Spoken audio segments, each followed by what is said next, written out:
And now to the UK, where the Prime Minister has imposed new restrictions as the country battles a second wave of the coronavirus.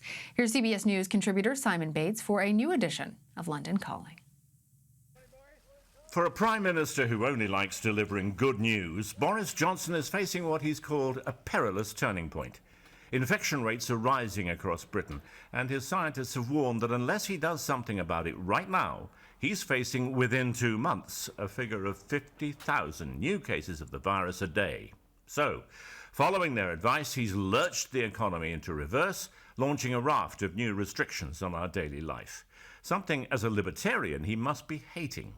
Pubs and restaurants must close by 10, and only table service will be allowed, which will end my days of leaning up against the bar holding forth about your presidential election.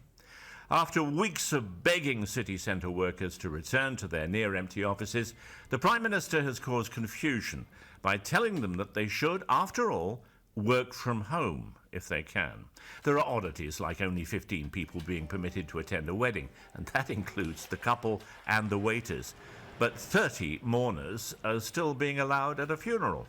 More people will be wearing face masks on more occasions, and the state will punish those who flout the rules with hefty fines. And to help free up the police, the armed forces will make troops available for extra cover.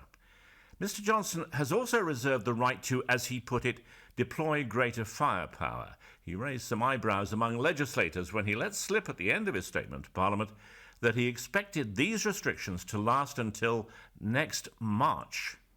The Prime Minister will use these 6 months to try and pull off a delicate tightrope act. Most businesses and all schools and universities will stay open, but much of the human contact we all take for granted will be curtailed. Earlier this year, Mr. Johnson told us things will be better in November. Now he's talking about the spring. But one thing is for sure. This year, in Britain, Christmas is cancelled.